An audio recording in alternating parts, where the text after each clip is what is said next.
10 months ago, I packed my bags and went somewhere completely different.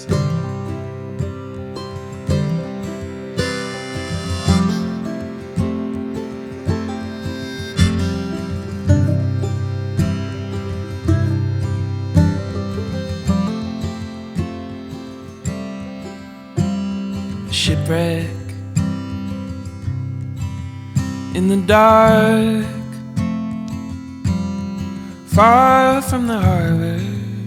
It wasn't easy, but looking back at it, it was one of the best decisions I've ever made. In this video, I want to share why I left, how I prepared, what I experienced, and most important of all, how did it change me? So about a year ago, I was stuck in a routine. I felt like every day was just repeating itself. And that's when I started to look at my life differently and ask myself, what is the one thing I want to do that I haven't done yet?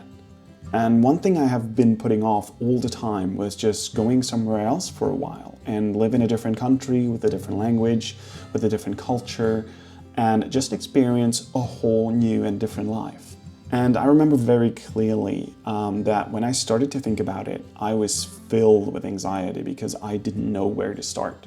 I felt like there's just so much to do and so much to take care of that I simply felt paralyzed by all of it. So when I started thinking about where I wanted to go, there wasn't really, it didn't really take me too long to figure it out, because I knew that I wanted to speak English where I would be going. I knew that I wanted good weather, and I knew that it should be somewhere distant. So I pretty quickly came up with the idea of going to Australia. So when I told my first couple of friends about this idea of me leaving, I was met with an immense amount of support. Like, to be honest, at the age of 29, I felt like there's probably going to be a little bit more resistance from friends, family, or employers. But overall, everybody that I talked to was really, really supportive about this idea and really encouraged me to go this step and to take this step, to go somewhere else. And that's what pushed me to kind of change the narrative of how I told people about this idea. Because in the beginning, it was simply an idea. I told them that I'm thinking about going to Australia for some time. But pretty quickly I realized that if I just keep saying as if it would be a possibility and not a certainty, then I would have some way of actually just not following up on this dream and saying, you know, it got too difficult, it was just a silly dream, I'm not going. So I changed the narrative to, I'm thinking about going, to, I'm going to go. I'm going to leave for Australia in a couple of months. And that's when really things started to change for me in my mind as well. And when I actually started to go ahead and plan everything. Where do I want to go? How do I want to get there? How much money do I need? What kind of things do I have to take care of back here at home so that I can enjoy my life down there? Now, one of my friends actually, one of my closest friends, asked me after I have it all planned out, asked me like, why didn't you go to, or why are you not going to New Zealand? And I really didn't know why. Because I'm a big fan of the Lord of the Rings movies, and I just love hills and lush green forests and rivers and hills and everything. That's when I came up with the idea of going over to New Zealand first for 3 to 4 weeks of hiking, and then going over to Australia to actually start working. So one of the first things that I needed to figure out was, for example, can I keep my job? Can I keep the apartment? Can I sub-rent this? The short answer to that is yes, I was able to figure that out. And if you're thinking about leaving, then I can highly encourage you to do it, because I think most of the time, if you're not responsible for anybody else, if you don't have a partner, if you don't have kids, if you don't have anybody to take care of except yourself, then chances are you're going to be fine and you're going to figure things out. And it might be a bit tougher for you, but I definitely recommend doing it, because honestly, it's absolutely worth it. So overall, it wasn't a spontaneous escape. I had plans, I saved money, I sorted out work, I said goodbye to my friends and my family, and to be honest, I was pretty scared and I was pretty anxious about it all. But I knew that if I wanted to change anything in my life, I needed to challenge myself and do something that I was uncomfortable with. And because of that, I decided to step out of this comfort zone and do this trip. Honestly, leaving was harder than living abroad itself. because you have to make that first step. You have to get on that plane. You have to say goodbye to all of your friends and your family for a while. But honestly, it was way worth it, because when I got on that plane, I felt a mix of freedom and fear, which turned to happiness and freedom over the next couple of weeks and months that I've actually spent in those countries.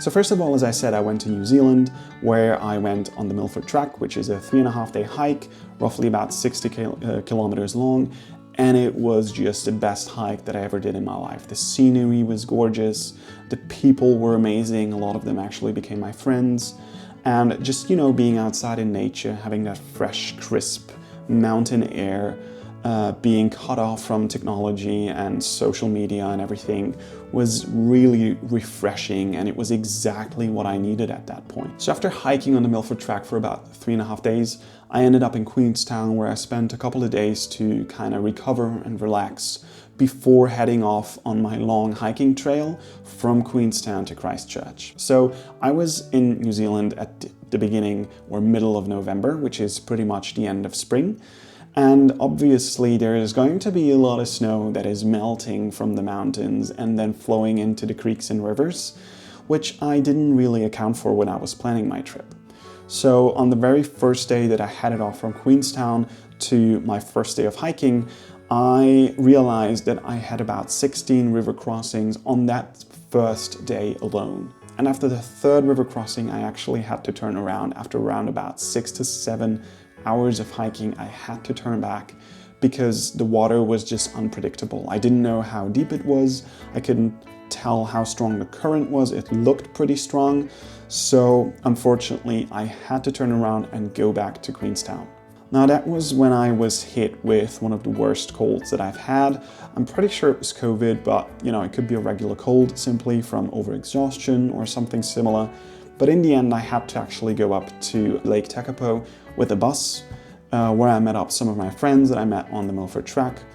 And we hung out for a couple of days together before I was fit enough to head off on my own to hike again. Now, roughly about 6 or 7 hours in, I finally arrived at the first hut, where I was met with bad weather and an incredible amount of loneliness that I've never experienced before. And that's when I realized that hiking is a lot of fun, but doing it alone, that was kind of scary for me, which is why I decided to, instead of hiking for 2 more days through the mountains, turn back and go back to Lake Tekapo, which is what I did on the next day. Now, because I was sick and my plans have changed a lot, I was spending a lot of time in hostels, and that meant that I was spending more money than what I have planned for, which is why after 3 weeks I realized that I had to leave to Australia to start working, otherwise I might run into some financial issues.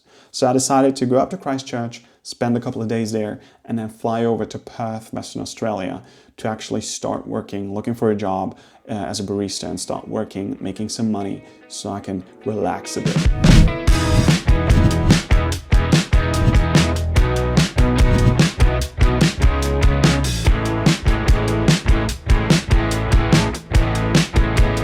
So after arriving in Perth, I was in a hostel for about 10 days, which was one of the worst hostels I've ever been to. It was dirty, it was smelly, it was loud, it was uncomfortable. The staff tried to steal my new shoes, and it was just like a whole mess, which is why I went to an Airbnb for roughly about 2 weeks. And from there, I started to look for an actual job in a cafe as a barista. Long story short, I actually got the job at this beautiful and amazing cafe. I had the best ever supervisor, and after a couple of months, I actually changed the location to go to a different, slightly bigger cafe. So after a couple of weeks, that's when the routine started to settle in. I had regular shifts, I had a stable income, I found a room in a shared house with some flatmates, and I really started to relax a bit more and ease into this Australian life and just experience it full on. Just heading off to the beach after work, meeting friends to go out and eat, and all of that stuff, which was just really nice and refreshing experience, because what I realized really quickly was that it's much more easygoing and chill, and the people are more positive and relaxed and just overall somewhat happier than here in Germany. So that was one of the major differences that I experienced down there. But the biggest change happened around in February, where I met my girlfriend. We really started to hit it off, and pretty quickly we realized that we wanted to stay together indefinitely. And that's when I moved in with her into the house of her parents, where the whole family was still there. And it was an absolutely amazing experience because I got to know her family and I loved them. They were super kind, they were super funny. And it allowed me to kind of get a glimpse into a more private and secluded view of the Australian everyday, day-to-day life. And that was a really interesting experience and kind of made me realize that this is definitely a country where I could picture myself living in. And then in the middle of July, I decided to explore a little bit more of Australia. Instead of just being in Perth for eight and a half months, I wanted to see a little bit more, which is why I was planning on going to the Blue Mountains, Sydney, Melbourne, Brisbane, and going up all the way to Olney Beach for about 3.5 to 4 weeks, which is exactly what I did. I went over to Melbourne for a couple of days, spent a couple of days in a hostel again, just exploring the city and its surroundings. Heading off to Sydney with the bus, spending a couple of days there also in a hostel, just exploring the city, seeing the Opera House and the Sydney Bridge, and just experiencing this big city life in Australia, which was kind of amazing. But I pretty soon realized that this big city life, as in the real big city, wasn't really for me, or at least not just by myself. And so after a total of 8.5 months in Australia, I came back to Germany.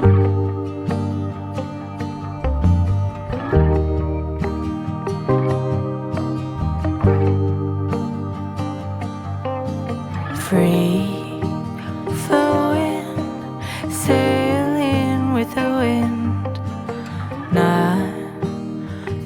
After about 10 months away, I can say that I'm not the same person who left. I learned to value experiences more over things, and I think I trust myself more, and also I see home differently. My perspective on a lot of things have changed, and it taught me that sometimes I need to just step away from certain things to give myself a bird's eye view and to actually help myself decide how I want to spend my time. So here are a couple of things that I've learned in general or about myself. So first of all, I've learned that hiking is amazing, but it's more fun if you can do it with somebody else. Like for me personally, I need to be able to share my experiences with somebody who's actually present with me. One of the biggest lessons that I've learned down there is to not worry as much, because things usually work out. I was stressing so much before I left about my financials and about accommodation and where I'm going to go, what I'm going to do, if I'm going to struggle with anything. But it was, to be honest, really, really easy once I got down there. And I understand that this experience might not be the same for everybody. I've heard a lot of stories from people who didn't find a job or accommodation for 1 or 2 months. So maybe I was incredibly lucky.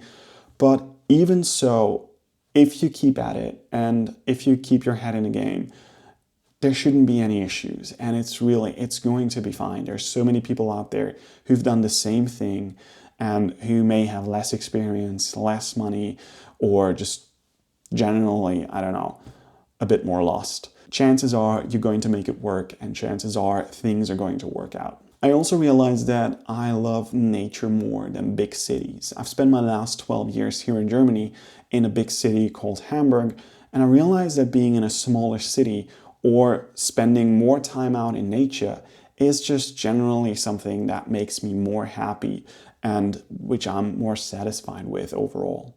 Being in Australia and seeing how positive everybody is and how easygoing and chill and not stressing about every little detail or thing in their lives, it made me realize the kind of environment that I was spending my last 12 years at.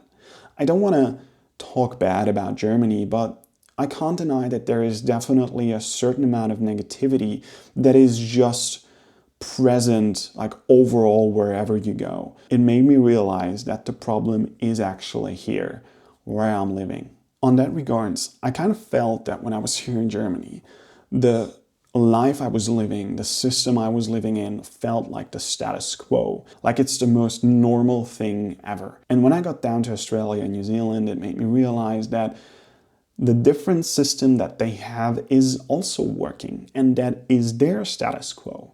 And then one of the last things that I realized coming back here was how much stuff I actually own. Like I got back to the apartment and I was overwhelmed by the amount of things that I just have in boxes, stuffed everywhere, that I don't use and I don't need. After living from my suitcase for roughly about a year, I realized that I simply do not need as much stuff, and that these experiences that I've made are so much more worth than all of these things that I own. And I know it sounds simple and obvious, but experiencing it is just completely different than just simply knowing that that's true. So if you ever thought about leaving, even if it's just for a short while, like a couple of weeks, or a couple of months maybe, or a full reset, then I can highly encourage you to do it, because for me it was one of the best experiences I've ever done. And I know it can be scary in the beginning, but let this video be your sign to actually do it and follow up on your dreams. Thanks for watching, and if you want to see more of my journey, then make sure to hit that follow button, and see you in the next video. So I'm leaving.